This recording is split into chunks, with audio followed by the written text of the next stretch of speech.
The bombing campaign in Cambodia was a secret, maybe to the Americans, but certainly not to the Cambodians. They were all supposed to be well-intended decisions. My father, who died, my oldest brother, who's still missing to this day, are they the victims of geopolitics and of decisions made with good intentions, but that led to disaster? Yes, absolutely. What's important to know about Cambodia was that it was in the middle of the war. To the west was Thailand, which was equivalent of the air base for the American war. To the north is Laos, and to the east, of course, is Vietnam. It's right in the middle, and it's neutral. Kissinger believes that Cambodia is a real problem for the United States in Vietnam, because even though the Cambodian leader and others are trying to play neutral, the North Vietnamese are sending supplies through Cambodia. That's just a fact. Nixon and Kissinger came up with the idea, well, we'll start bombing Cambodia. No, the president doesn't have the right to bomb a neutral country. The question is, does the president have the right to react against concentrations of enemy troops that have already occupied neutral territory? All the opinions we received was that this was a clear exercise of the right of war. Kissinger thought if the North Vietnamese supply lines could be broken, if the flow of men and material could be disrupted, then the North Vietnamese would be greatly weakened.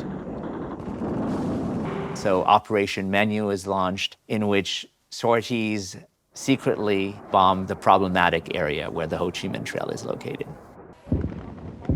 The secret bombing of Cambodia sets in motion a set of events which result in the overthrow of Prince Sihanouk. And almost within a year, a relatively stable place has been turned into a hellhole. The bombing eviscerates the country, and 2 million people end up in Phnom Penh as basically internally displaced persons. At 7:30 a.m. on April 17, 1975, the war in Cambodia was over. On this, perhaps the most gentle and graceful land in all of Asia, President Nixon and Mr. Kissinger unleashed 100,000 tons of bombs, the equivalent of 5 Hiroshimas. Then out of the forest came the victors, the Khmer Rouge. The Khmer Rouge was essentially an insignificant movement up until 1970. The bombing did not create the Khmer Rouge, but it was a powerful recruitment tool. Within 24 hours, they announced that the city would have to be evacuated. They emptied the hospitals while people were still in the middle of surgery. Patients were left to die on the gurneys, and that was just the beginning of the killing. The Khmer Rouge interrogated and then exterminated anyone they suspected of opposing them.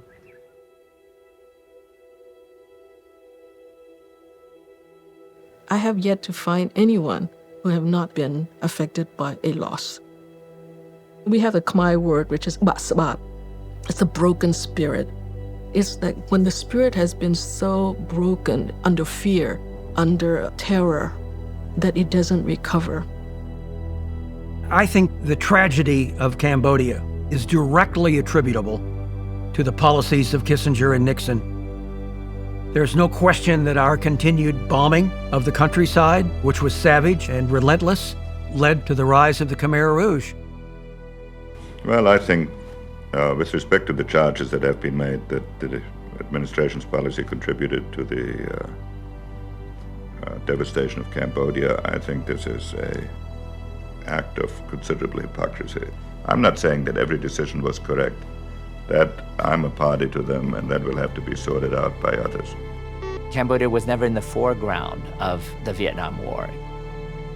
Cambodia's suffering was not in the public eye and therefore allowed to continue because nobody knew about it.